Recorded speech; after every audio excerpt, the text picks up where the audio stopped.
TV, y'all. I'm about to get ready to do a very intricate, deep breakdown on your boy Kyrie Irving, and I'm about to tap into a lot of levels on this man. It's deep, and I actually already mentioned him before on my old LeBron James breakdown. You can find it in my channel.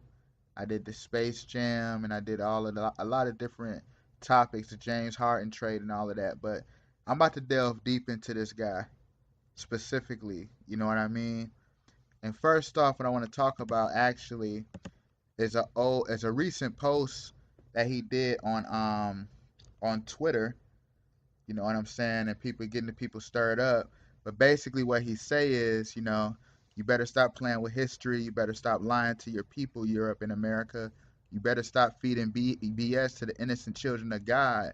The original people are returning, and this time God will intervene in every corner of the earth. So what I'm about to do is I'm about to tap into this guy because we got to understand what's going on in the spiritual warfare. You get where I'm going.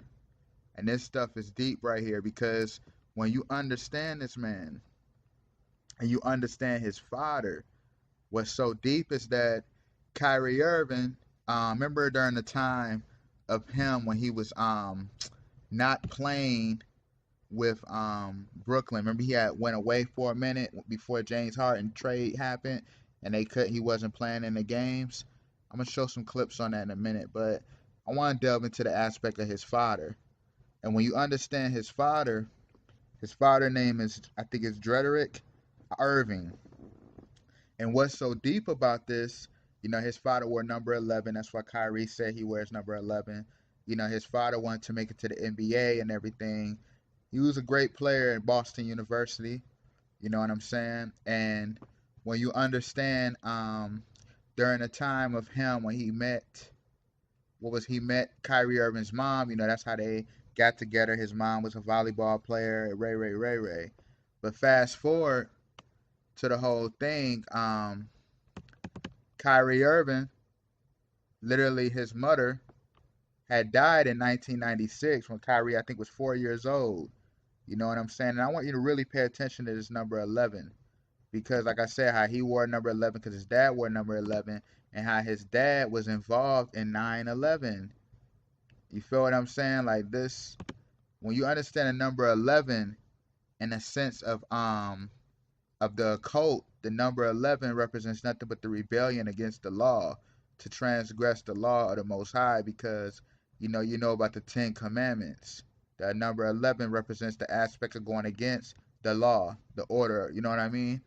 So basically, what I noticed too with Kyrie Irving is, like I said, how his mother died when he was 4 years old. You know what I'm saying? And what I noticed about that is so deep because this was during the time like his dad had got inducted, I think in 1995. His jersey had got inducted in 1995 at Boston University. He got inducted to the Hall of Fame. And back in that time too, he was trying to try out for Boston a while back, early 90s. And what he did was he said that he went to go work for the World Trade Center. Well, not World Trade, but Wall Street, because he didn't want to become a globe trotter and all of that. You know what I'm saying? So he basically went to Wall Street, Ray. You know what I'm saying? But after his mother, Kyrie's mother had died, once Kyrie got up in age, like I think like 10, 12 years old, in that nature, he said his dad was always pushing him to play basketball. And notice how Kyrie ended up playing for Boston as well. I'm actually gonna delve deep into this and I'm gonna really tackle because there's a lot involving around the whole aspect of Kyrie Irving. But I'm gonna play this clip and I'm gonna chime in. My mom passed away when I was young, so my dad had to raise my sister and I alone.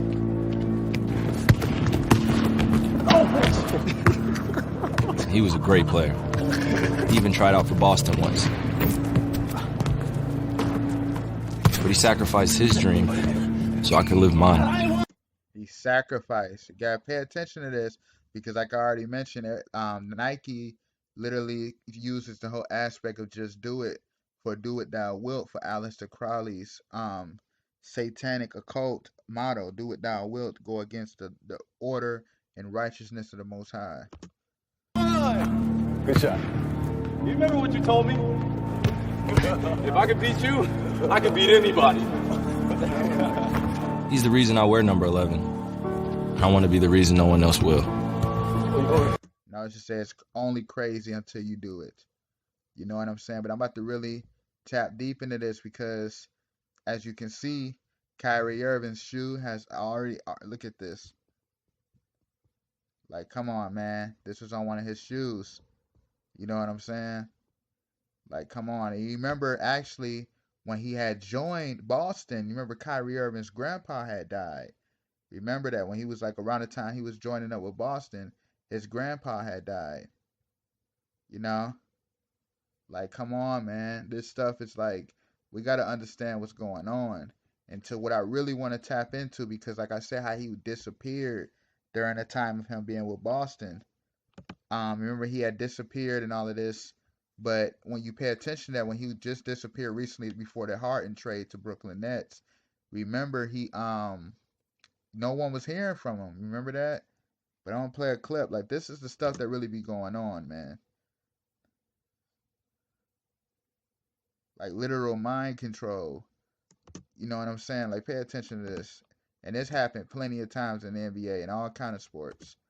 You know what I'm saying? You had Conor McGregor when he had snapped. Remember, he had beat somebody up real bad on the bus or something like that, real bad or something like that. And then they said they was trying to get him in trouble, or whatever. But that was all of that was nothing but a mind control glitch. You know what I'm saying? But I'm gonna delve into this because when you understand Kyrie Irving too, what tripped me out is how Kyrie Irving, his dad, remember how I said his dad played for Boston University, and how Kyrie Irving literally used to play in high school in ninth and 10th grade. He played for Mount Clair Kimberly Academy. And Mount Clair Kimberly Academy, the mascot is literally the cougar. And when you understand the cougar represents nothing but the underworld. You know what I'm saying? That's all the cougar represents. Like, to the natives used to see the cougar. Some tribes of the natives used to see the cougar as like a wicked animal, which was basically of the underworld, who predate, like a predator of the underworld. You get where I'm going with this. And then to even go deeper into that, how he left that school and then he went to go play for St. Patrick. You get what I'm saying? Like, come on, man. He went to go play for St. Patrick, and you already know when you understand about St. Patrick's Day. You know what I mean? When you understand how they use the whole aspect of the Viking, but when you understand that too, the whole St. Patrick aspect is nothing but mockery and blasphemy of the Holy Trinity, the Father, Son, and the Bride Jerusalem. You know what I'm saying? Like, come on, man. It's all nothing but mockery. You feel what I'm saying? Because the shamrock actually itself literally didn't mean nothing but like a clover, which was literally nothing but like a plant that represents of the Lord of the universe. You know what I'm saying? Like, this stuff, it really goes that deep, you know. Deep into this because Kyrie name anyway just means the Lord. You get what I'm saying? And his last name means the friend of the sea. But I'm about to delve deep into this because when you understand the whole aspect of how him and LeBron James used to play together, now Kyrie plays for the Nets and LeBron James is on the Lakers. And when you understand the aspect of the Nets, like I just said, Irvin name literally don't mean nothing but the sea, the friend of the sea. You get where I'm going with this. And then when you understand this, like I broke this down on a couple of my, when I broke it down my James Harden trade video and my LeBron um James breakdown dealing with Kyrie Irving, but not to digress, as you see, like the net literally represents nothing but fishing, the seas. You get where I'm going with this?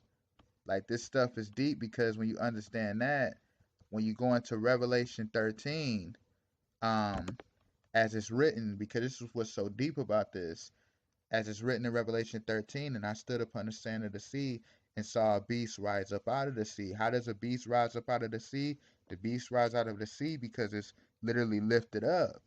And that's why I said that the adversary gave the beast authority. You know what I'm saying? Like, this stuff goes that deep, man. And what's so trippy about this too is how I mentioned how Kyrie Irving, his dad wore number 11, and how Kyrie Irving himself wears number 11. You know what I'm saying? And what got me going with that is how when you understand the aspect of the 11, which is so deep, because when you look at the Roman numerals, you know about the one that like the two literally looks like an 11. You get what I'm saying? It looks like 11. But what's so deep about that? Going back to that, you remember LeBron James and like I said, and Kyrie, when Kyrie played for Cleveland Cavaliers, he didn't change his jersey until he went to Boston and New York. But when you look at Cleveland Cavaliers, he wore number 2. And like I just showed you with the Roman numerals, 2 look like 11. And then notice how 2, because either way, 1 plus 1 is 2. And you get like the 1 would look like, you know how you have, for instance, just hypothetically, Kyrie Irving the second. You get what I'm saying? But what's so deep about this is how he went to Boston after leaving literally after leaving Cleveland Cavaliers. And what's so deep about that is King James of the Bible. His son name was King Charles the First, and then King Charles had a son named King Charles the Second. You know what I'm saying? But King Charles was literally nothing but a cavalier. You know what I mean? And as you see, a cavalier is nothing but a supporter of King Charles. And like I said, how they call LeBron James King James, that's why they had to separate. You get where I'm going with this. This stuff goes that deep. Everything is scripted. Really pay attention to this. How I said LeBron James is playing the role of King James, and Kyrie is playing the role of King James' son, who was King Charles. Just listen to all of this stuff. This was during the time LeBron was really in, like, really his first year in Cleveland. And I want you to pay attention to this interview. Like I said, everything is scripted. Kyrie, Tristan called LeBron a great father after the Chicago game. What? Yes, he did. So what type of parental role has he played for you and your teammates, LeBron? Oh, okay. So you. Like I said, everything is scripted, man. Feel what I'm saying? Everything is scripted. You get where I'm going with this. This stuff goes that deep because King Charles II, which was King Charles I's son, he literally requested a role from Boston to New York City. And where did Kyrie Irving go? He went to go play for Boston Celtics, and now he's in Brooklyn, which is where? New York City. As you see, Boston, for those who are not familiar with sports, he went from Boston to New York City. You get where I'm going with this. Like, this stuff, it goes that deep, man. And literally, King James' birthday of the Bible, his birthday is literally June 19th. You know what I'm saying? He was born June 19th, man. And when you understand the sports, Cavaliers beat Golden State Warriors on June 19th. You get where I'm going with this? Like, this stuff, it goes that deep, man. You get what I'm saying? And King James literally died March 27th. What tripped me out about that is so crazy, because what tripped me out about that, March 23rd. You know what I'm saying? Like I just said, King James of the Bible died March 27th, and Kyrie was born March 23rd. And what's trippy about this too is how you already know King James of the Bible was was over London, and you remember King Charles ruled London. You know what I'm saying? And what tripped me out about that, just literally looking into that, because when you look at Kyrie Irving, his sister's name is London. You know what I mean? His sister name is London, man. Like, come on, man. His sister's name is London Irving. Like, this stuff is not by mistake. And she was actually born right before the time of Kyrie about to go into the NBA. This is like 2008. This was like during the time of him about to get ready to go to Duke. You know what I'm saying? Like a couple of years before. I think he was still in high school at the time. But basically, this was before the time of him getting ready to go in the NBA. And you notice how all of that plays out. How he's playing a role of the son of King James, man. I said his sister name is London. She was born February 6th. And King Charles II, the role which Kyrie Irving is playing. You know what I mean? And you already know he was king of England. And his sister's name is London.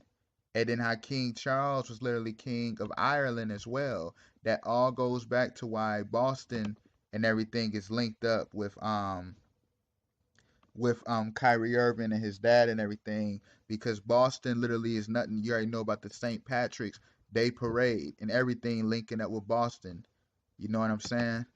Like, come on, man. This stuff is all in our face. We already know about the Boston logo of the Irishman. You know what I'm saying? We already know about that. Like, come on, man. It's no mistake. His sister was born February 6th, and King Charles II died February 6th. Come on, man. Come on. King James, June 19th. Remember how I said that was his birthday? And how the Cavaliers beat Golden State for LeBron's third championship on June 19th and Kyrie's first. And they won three, came back from a 3-1 deficit. You know what I'm saying? Like, come on, man. It's no way around this. Like, all of this stuff is all tied in together. You know what I mean? And I just really wanted to touch on that because this stuff is deep. And then, all the guy got to do is tweet. You don't think they know, man? You don't think these people already know this stuff? They all just playing a part of the code. That's all they're doing. I just showed you why he played for Brooklyn Nets with the Lakers, to fish the great seas as it's written in Revelation, the prophecy unfolding. You know what I'm saying? But I'm actually going to end this right here. Thank you for watching Hide and Seek TV. Stay tuned. Much more is coming. Peace.